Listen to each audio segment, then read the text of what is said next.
بسم الله الرحمن الرحيم. حدثنا عبيد بن إسماعيل عن أبي أسامة عن عبيد الله قال أخبرني سعيد بن أبي سعيد عن أبي هريرة رضي الله تعالى عنه قال سئل رسول الله صلى الله عليه وسلم من أكرم الناس قال أتقاهم لله قالوا ليس هذا عن هذا نسألك قال فأكرم الناس يوسف نبي الله ابن نبي الله ابن نبي الله ابن خليل الله قالوا ليس عن هذا نسألك قال فعن معادن العرب تسألوني الناس معادن خيارهم في الجاهلية خيارهم في الإسلام إذا فقهوا رواہ البخاری او کما قال علیہ الصلوۃ والسلام۔ میں نے جو حدیث مبارکہ آپ حضرات کے سامنے پڑھی، اس کو ذکر کرنے کا مقصد امام بخاری رحمہ اللہ کا دین اسلام کا ایک اہم حکم تقوی، اس کی اہمیت کو بیان کرنا ہے کہ دین اسلام کا جو ایک اہم حکم تقوی ہے، اس کو اختیار کرنا اور اس کو اپنی زندگی میں لے کر آنا کتنا اہم ہے۔ انسان اپنی زندگی گزارتا ہے اور اس کو تقوی کا جو دھیان ہے وہ نہیں رہتا، اور بغیر تقوی کے دھیان کے وہ زندگی گزار رہا ہوتا ہے۔ اور بعض اوقات بعض لوگ مطمئن بھی ہوتے ہیں کہ ہم جو زندگی گزار رہے ہیں وہ صحیح ہے، لیکن اللہ رب العزت نے قرآن کریم کے اندر بے شمار جگہوں پر تقوی کی اہمیت پر زور دیا ہے۔ سب سے پہلے تو یہ بات سمجھنے کی ضرورت ہے کہ تقوی کہتے کس کو ہیں۔ آپ صلی اللہ علیہ وسلم نے فرمایا التقوی ہاہنا، اپنے قلب مبارک کی طرف، دل کی طرف اشارہ کر کے آپ صلی اللہ علیہ وسلم نے فرمایا کہ تقوی یہاں ہوتا ہے۔ انسان تنہائی میں بیٹھا ہوا ہے اور گناہ کے مواقع بھی اس کے پاس ہیں، اور پھر وہ گناہ سے اگر بچتا ہے تو اس کا نام تقوی ہے۔ انسان نماز پڑھ رہا ہے اور وہ نماز صرف اور صرف اللہ کے لیے پڑھ رہا ہے، لوگوں کو دکھانے کے لیے نہیں پڑھ رہا، اللہ کے لیے پڑھ رہا ہے، اس کا نام تقوی ہے۔ اس طرح ایک مشہور واقعہ ہے، ایک صحابی سے سوال کیا گیا کہ تقوی کیا ہے، تو فرمایا کہ تم کبھی ایسے راستے سے گزرے ہو کہ جس راستے میں دونوں طرف راستے کی جھاڑیاں ہوں؟ تو انہوں نے کہا کہ بالکل گزرے ہیں۔ تو فرمایا کہ کس طرح سے گزرتے ہیں اس راستے سے؟ تو انہوں نے کہا کہ اس طرح کے راستے سے جب ہم گزرتے ہیں تو خوب اپنے دامن کو، اپنے کپڑوں کو سمیٹ کے گزرتے ہیں، کہیں کسی جھاڑی کے اندر، کسی کانٹے کے اندر ہمارا کپڑا نہ آ جائے۔ تو فرمایا اسی کا نام تقوی ہے۔ تقوی بھی یہی ہے کہ جب انسان دنیا کی زندگی گزارے تو خوب احتیاط کے ساتھ گناہوں سے بچتے ہوئے زندگی کو گزارے۔ تو تقوی دراصل، اس کو اگر آپ خلاصۃ الخلاصہ کریں اس کا، تو تقوی نام ہے گناہوں سے بچنے کا، اللہ کی نافرمانی سے بچنے کا۔ یعنی جب انسان تقوی کا کہیں ذکر آتا ہے تو ہمیں سمجھ جانا چاہیے کہ اس تقوی سے مراد یہ ہے کہ جب ہم اللہ سے دعا کرتے ہیں اللہ ہمیں تقوی والی زندگی نصیب فرما، تو اس سے مراد یہ ہوتا ہے کہ اللہ ہمیں گناہوں سے بچنے والی زندگی نصیب فرما۔ اور تقوی جو ہے یہ جس طرح مشہور بزرگ فرماتے ہیں کہ ہر چیز کی ایک زینت ہوتی ہے، آسمان کی بھی زینت ہے، ہر چیز کی ایک زینت ہے۔ آسمان کی زینت کیا ہے؟ ستارے ہیں۔ قرآن کریم اللہ رب العزت فرماتے ہیں اِنَّا زَيَّنَّا السَّمَاءَ الدُّنْيَا بِزِينَةٍ لِلْكَوَاكِبِ، کہ ہم نے آسمان کو خوبصورتی کے ساتھ سجایا ستاروں کے ذریعے سے۔ تو اسی طرح زمین کی زینت جو ہے وہ تقوی والے لوگ ہیں، متقین پرہیزگار لوگ ہیں، گناہوں سے بچنے والے لوگ ہیں۔ اور اللہ رب العزت کے ہاں سب سے زیادہ قابل عزت جو لوگ ہیں، قرآن کریم کے اندر اللہ رب العزت فرماتے ہیں ان اکرمکم عند اللہ اتقاکم، اللہ کے ہاں جو سب سے زیادہ قابل عزت ہے، سب سے زیادہ عزت والا جو شخص ہے، فرمائے وہ سب سے زیادہ تقوی والا ہے۔ جس کے پاس جتنا زیادہ تقوی ہوگا وہ اتنا ہی اللہ رب العزت کے ہاں قابل عزت ہوگا، اللہ کے ہاں معزز ہوگا۔ اللہ کے ہاں کسی کو اس بات پر فضیلت نہیں ملتی کہ وہ بڑے خاندان کا ہے، وہ کسی بڑے باپ کا بیٹا ہے، کسی نیک آدمی کی اولاد میں سے ہے۔ اللہ کے ہاں جو فضیلت ملتی ہے، جو عزت ملتی ہے، عزت کا جو معیار ہے اللہ کے ہاں وہ تقوی ہے۔ اور اللہ کے انسان جتنا قریب ہوتا ہے، اس کا پتہ جب ہمیں اس سے پتہ چلتا ہے کہ جس کے اندر جتنا تقوی ہوتا ہے وہ اتنا ہی اللہ کے قریب ہوتا ہے۔ ان اولیاؤہ الا المتقون، قرآن کریم کی آیت ہے۔ اللہ رب العزت فرماتے ہیں کہ اللہ کے جو دوست ہیں وہ صرف اور صرف تقوی والے لوگ ہیں، اللہ کے دوست صرف اور صرف پرہیزگار لوگ ہیں۔ اور اللہ کے دوست کون ہوتے ہیں؟ الا ان اولیاء اللہ لا خوف علیہم ولا هم یحزنون، قرآن کریم کی دوسری آیت ہے۔ اللہ فرماتے ہیں کہ اللہ کے جو دوست ہیں ان کے اوپر نہ تو کوئی خوف ہوگا اور نہ کوئی غم ہوگا۔ خوف یعنی کسی مستقبل کی چیز کا خوف نہیں ہے، فیوچر میں ان کو کوئی کسی چیز کا خوف نہیں، اور نہ کسی چیز کا غم ہے، گزشتہ زمانے میں کیا گزرا کیا ہوا اس کا بھی کوئی غم ان کو نہیں ہوگا، یعنی پرسکون لائف ان کی گزر رہی ہوگی۔ اور یہ کون لوگ ہیں؟ الذین آمنوا وکانوا یتقون، جو اللہ رب العزت کے اوپر ایمان لے کر آئے اور تقوی انہوں نے اختیار کیا۔ یہ لوگ ایسے ہیں کہ ان کے اوپر نہ تو کسی قسم کا خوف ہوگا اور نہ کسی قسم کا غم ہوگا۔ تو اس لیے تقوی بہت ہی ایک اہم ضرورت ہے ہماری دینی، ہمیں اس کو اختیار کرنے کی کوشش کرنی چاہیے اور اپنی زندگی میں لانے کی کوشش کرنی چاہیے۔ جتنا زیادہ ہمارے اندر تقوی ہوگا ہم اتنا ہی زیادہ اللہ کے قریب ہوں گے۔ اللہ کا جب دوست کوئی انسان بنتا ہے، اور دوست وہی بنتا ہے جس کے اندر تقوی ہوتا ہے۔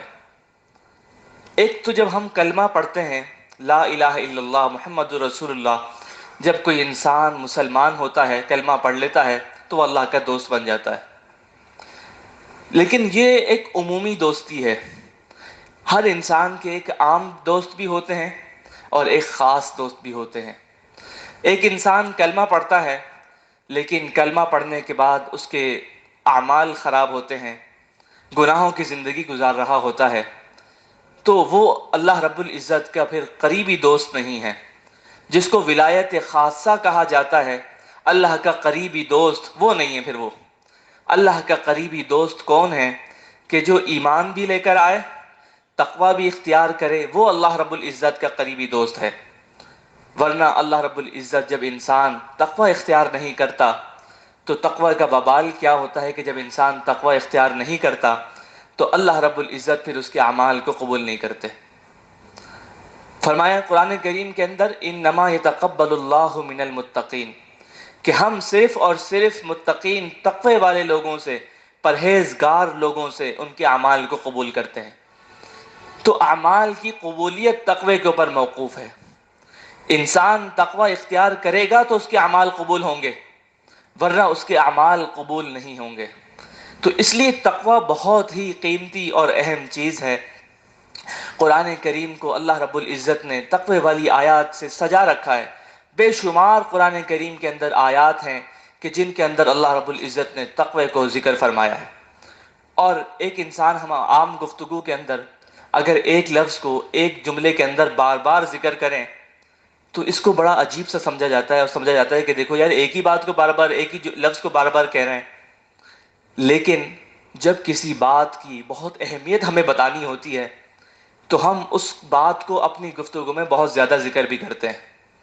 جس طرح ہم اپنے بچے کو سمجھاتے ہیں بیٹا دیکھو بہت احتیاط رکھنا، اگر تم احتیاط نہیں رکھو گے تو تمہارا نقصان ہو سکتا ہے، تو اس لیے تم لازمی احتیاط کرنا۔ اب یہ احتیاط کا لفظ ہم کتنی مرتبہ ذکر کر رہے ہیں؟ مقصد ہمارا کیا ہے کہ ہم اپنے بچے کو یہ بتانا چاہتے ہیں کہ تم نے احتیاط لازمی کرنی ہے یہاں پر، اس کو برا بھی نہیں سمجھا جاتا۔ تو اللہ رب العزت قرآن کریم کے اندر ایک ایک آیت کے اندر دو دو مرتبہ تقوی کا ذکر فرما رہے ہیں۔ یا ایھا الذین آمنوا اتقوا اللہ ولتنظر نفس ما قدمت لغد واتقوا اللہ، ایک ہی آیت کے اندر دو دو دفعہ تقوی کا واتقوا اللہ ذکر فرما رہے ہیں۔ اسی طرح نکاح کے اندر خطبے کے اندر جو آیت پڑھی جاتی ہے یا ایھا الناس اتقوا ربکم الذی خلقکم من نفس، اس کے اندر بھی آگے جا کر دوبارہ تقوی کا ذکر ہے. تو ایک ایک آیت کے اندر دو دو مرتبہ تقوی کا ذکر کیا بتا رہا ہے کہ یہ تقوی بہت ہی اہم چیز ہے. تو اس لیے اس تقوی کو اختیار کرنا چاہیے اور اس کو اختیار کرنے کی کوشش کرنی چاہیے. اب سوال یہ پیدا ہوتا ہے کہ تقوی تو ہمیں سمجھ میں آ گیا کہ تقوی ہے کیا، لیکن یہ تقوی پیدا کس طرح ہوگا، ہم کیسے اپنی زندگیوں کے اندر تقوی کو لے کر آئیں. اس کے لیے بھی ہم قرآن کریم کی طرف رجوع کرتے ہیں. قرآن کریم ہمیں یہ بتاتا ہے کہ تقوی اگر پیدا کرنا ہے تو نیک لوگوں کے ساتھ صحبت اختیار کر لو. آدمی جو چیز سیکھنا چاہتا ہے، جس فیلڈ کے اندر جانا چاہتا ہے، اس طرح کی فیلڈ کے لوگوں میں جب بیٹھنا شروع کر دیتا ہے تو اس طرح کے لوگوں کا اثر اس کے اندر آنا شروع ہو جاتا ہے. تاجروں کے ساتھ بیٹھتا ہے، بزنس مین کے ساتھ بیٹھتا ہے تو اس کا اثر آنا شروع ہو جاتا ہے اس کے اوپر. دینداروں کے ساتھ بیٹھتا ہے تو ان کا اثر آنا شروع ہو جاتا ہے. ٹیچرز کے ساتھ بیٹھتا ہے تو ٹیچرز کا اثر آنا شروع ہو جاتا ہے. تو فرمایا یا ایھا الذین آمنوا اتقوا اللہ وکونوا مع الصادقین، اے ایمان والو اللہ کا تقوی اختیار کرو اور سچے لوگوں کے ساتھ ہو جاؤ. علماء کی صحبت اختیار کرو، نیک لوگوں کی صحبت اختیار کرو. تو یہ جو صحبت ہے اس سے پھر انسان کے اندر تقوی خود بخود پیدا ہونا شروع ہوتا ہے. تو تقوی پیدا کس طرح ہوگا کہ ہم جب نیک لوگوں کی صحبت اختیار کریں گے، اپنے ماحول کو بدلیں گے، تو خود بخود ہمارے اندر تقوی پیدا ہونا شروع ہو جائے گا. اور پھر ایک سوال پھر ہمارے ذہن میں اور آ سکتا ہے کہ ہم تقوی کو کہاں تک اختیار کریں، آخر کوئی لمٹ ہوگی اس کی کہ کہاں تک ہم نے تقوی کو اختیار کرنا ہے. اس کا بھی جواب قرآن کریم نے ہمیں دیا ہے. ہر چیز کی شریعت میں کوئی نہ کوئی حد بتائی گئی ہے، لیکن تقوی کی کوئی حد نہیں بتائی گئی. فرمایا فاتقوا اللہ ما استطعتم، جتنی تمہارے پاس طاقت ہے، جتنی استطاعت ہے، اتنا اللہ کا تقوی اختیار کرو. تو کوئی اس کی حد نہیں ہے. جتنی طاقت ہے، جتنا آدمی اختیار کر سکتا ہے تقوی، اتنا اس کو اختیار کرنا چاہیے. پھر تقوی سے ہمیں فائدہ کیا ہوگا؟ ہم تقوی اختیار تو کر لیں گے، لیکن تقوی سے ہمیں کیا فائدے حاصل ہوں گے؟ قرآن کریم نے یہ بھی ہمیں بتایا ہے. فرمایا وَمَن يَتَّقِ اللَّهَ يُكَفِّرْ عَنْهُ سَيِّئَاتِهِ، جو انسان تقوی اختیار کرتا ہے تو اللہ رب العزت اس کے گناہوں کو معاف فرما دیتے ہیں. انسان اپنی زندگی میں بہت سارے گناہ کرتا ہے تو فرمایا کہ تقوی اختیار کر لو، گناہ خود بخود معاف ہو جائیں گے. اور دوسرا بڑا فائدہ وَيُعْظِمْ لَهُ أَجْرَهُ، اللہ رب العزت اس کے ثواب کو بھی بڑھا دیتے ہیں. یعنی دیکھیں ایک آدمی ہے، صبح سے شام تک، صبح 8 بجے مزدوری کرنا شروع ہوتا ہے اور شام 6 یا 7 بجے تک یا 8 بجے تک مزدوری کرتا ہے، اور اس کو بیچارے کو پورا دن کی مزدوری صرف اور صرف 1500، 1500 روپے یہ ملتی ہے. لیکن ایک آدمی وہ ہوتا ہے کہ جس نے اپنے اندر کوئی مہارت پیدا کی ہوئی ہوتی ہے، کوئی اسکل ہوتی ہے اس کے اندر، اور وہ پھر کہیں نوکری جاب کرتا ہے، ملازمت کرتا ہے، تو اس کو ایک دن کا جو مل رہا ہوتا ہے وہ اس سے کئی گنا زیادہ ہوتا ہے. جس طرح کی اس کی اسکل ہوتی ہے اس کے حساب سے اس کو مل رہا ہوتا ہے. تو یہی حال تقوی کا ہے کہ ایک انسان جس کے اندر جتنا زیادہ تقوی ہوگا اس کو ثواب بھی اتنا زیادہ اللہ رب العزت عطا فرمائیں گے. ایک مزدور کو ایک دن کی اجرت 1000 روپے دی جاتی ہے، لیکن اگر کوئی دوسرا آدمی، کوئی ماہر ہو اس فیلڈ کا، اس کو بلایا جائے اور اس سے کوئی کام کرایا جائے تو پھر اس کو کئی کئی ہزار روپے دیے جاتے ہیں. تو جب انسان اللہ کا تقوی اختیار کرے گا تو اللہ رب العزت اس کا ثواب بھی بڑھا دیں گے. اور تیسرا بڑا فائدہ وَمَن يَتَّقِ اللَّهَ يَجْعَل لَّهُ مَخْرَجًا، اللہ رب العزت اس کی مشکلوں کو آسان فرما دیتے ہیں تقوی کی برکت سے. یعنی کوئی بھی مشکل اس کی زندگی میں آتی ہے تو اللہ رب العزت اس سے نکلنے کا راستہ پیدا فرما دیتے ہیں. اور چوتھا بڑا فائدہ جس کی وجہ سے ہم اکثر پریشان رہتے ہیں، اور وہ ہے رزق کا فائدہ. وَيَرْزُقْهُ مِنْ حَيْثُ لَا يَحْتَسِبُ، اللہ رب العزت اس کو رزق ایسی جگہ سے عطا فرماتے ہیں کہ اس کا گمان بھی نہیں ہوتا کہ یہاں سے بھی مجھے رزق مل سکتا ہے. یعنی رزق کے راستے اس کے لیے آسان ہو جاتے ہیں. آج ہمارے ذہن میں یہ سوال پیدا ہوتا ہے کہ اگر ہم دین اسلام کے اوپر چلیں گے، تقوی اختیار کریں گے اور دین کے احکامات کے اوپر عمل کریں گے تو پھر ہم کیسے زندگی گزاریں گے؟ رزق کیسے آئے گا ہمارے پاس؟ ہم حلال کو کھائیں گے، حرام کو چھوڑیں گے، دھوکہ دینا چھوڑیں گے، اور اس طرح سے مختلف چیزوں کو، ہم گناہوں کو چھوڑنا شروع کر دیں گے تو رزق کھائیں گے کہاں سے ہم؟ اللہ رب العزت نے یہ فرما دیا کہ وَمَن يَتَّقِ اللَّهَ يَجْعَل لَّهُ مَخْرَجًا وَيَرْزُقْهُ مِنْ حَيْثُ لَا يَحْتَسِبُ، اتنا رزق دیں گے کہ تمہیں گمان بھی نہیں ہوگا کہ کہاں سے آ رہا ہے. پھر رزق ہی رزق ہوگا تمہارے پاس۔ تو اس لیے تقوی جب انسان اختیار کرتا ہے تو اس کے بہت سارے فوائد اللہ رب العزت نے ذکر فرمائے ہیں، اور یہ تقوی انسان کی زندگی میں بھی کام آتا ہے اور انسان کی آخرت میں بھی کام آتا ہے۔ بہت ساری جگہوں پر اس تقوی کام آتا ہے۔ قرآن کریم کے اندر اللہ رب العزت نے ایک جگہ ارشاد فرمایا، ایک بستی والوں کی مثال ذکر فرمائی، فرمایا ضرب اللہ مثلا قریۃ کانت آمنہ۔ ایک اگر اس مثال کو آپ فٹ کریں تو آپ کی پورے پاکستان کے حالات، ہمارے جو حالات ہیں، مسلمانوں کے جو حالات ہیں، ان کے اوپر فٹ ہوتے ہیں۔ فرمایا ضرب اللہ مثلا قریہ، اللہ رب العزت ایک بستی کی مثال بیان فرماتے ہیں، کانت آمنہ، امن کے ساتھ رہتی تھی، مطمئنہ، سکون کے ساتھ رہتی تھی، یأتیہا رزقہا رغدا من کل مکان، اس کی معیشت بھی بہت اچھی تھی، اس کی اکانومی بہت اچھی تھی، ہر طرف سے ان کا رزق آیا کرتا تھا۔ لیکن پھر کیا ہوا؟ فکفرت بانعم اللہ، اللہ رب العزت کی نعمتوں کی ناشکری شروع کر دی، اپنے اعمال خراب کرنا شروع کر دیے۔ تو اللہ رب العزت نے پھر کیا کیا؟ فَأَذَاقَهَا اللَّهُ لِبَاسَ الْجُوعِ، اللہ رب العزت نے پھر ان کی معیشت کو خراب کر دیا، ان کو اللہ رب العزت نے پھر بھوک کا مزہ چکھایا، والخوف، ان کا من بھی ختم ہو گیا، پھر اللہ رب العزت نے ان کو خوف کا مزہ چکھایا، بما کانوا یصنعون، کس وجہ سے تھا؟ ان کے گناہوں کی وجہ سے۔ آپ پچھلی جتنی بھی قوموں کے حالات پڑھ لیں قرآن کریم کے اندر تو آپ کو یہ پتہ چلے گا کہ جب بھی کوئی قوم دین اسلام سے دور ہٹی ہے، اللہ کے دین سے دور ہٹی ہے، اپنے اعمال کو انہوں نے خراب کیا ہے، تو اللہ رب العزت نے اس قوم کو پھر ہلاک و برباد کر دیا ہے۔ فرمایا وَلَوْ أَنَّ أَهْلَ الْقُرَىٰ آمَنُوا وَاتَّقُوا لَفَتَحْنَا عَلَيْهِمْ بَرَكَاتٍ، اگر بستی والے لوگ ایمان لے کر آئیں اور اللہ رب العزت کا تقوی اختیار کریں، لَفَتَحْنَا عَلَيْهِمْ بَرَكَاتٍ مِّنَ السَّمَاءِ وَالْأَرْضِ، اللہ رب العزت ان کے اوپر اپنی برکتوں کے دروازے کھول دیں گے۔ لیکن وَلَٰكِن كَذَّبُوا، لیکن اکثریت جو لوگ ہیں وہ اللہ کی ان نعمتوں کو جھٹلاتے ہیں، اللہ کے سامنے غلط اعمال پیش کرتے ہیں، فَأَخَذْنَاهُمْ بِمَا كَانُوا يَكْسِبُونَ، تو اللہ رب العزت پھر ان کو اپنے ایسی پکڑ کے ذریعے پکڑتے ہیں کہ پھر وہ ان کے اعمال کا نتیجہ ہوتا ہے جو ان کے سامنے آتا ہے۔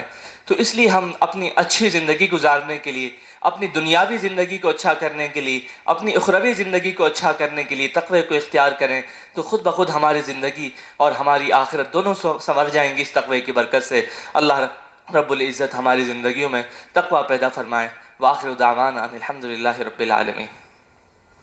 اللهم إنا نسألك من خير ما سألك منه نبيك وعبدك وحبيبك سيدنا محمد صلى الله عليه وسلم، ونعوذ بك من شر ما استعاذك منه نبيك وعبدك وحبيبك سيدنا محمد صلى الله عليه وسلم، وأنت المستعان وعليك البلاغ ولا حول ولا قوة إلا بالله العلي العظيم، وصلى الله تعالى على خير خلقه محمد وعلى آله وصحبه أجمعين برحمتك يا رحمن۔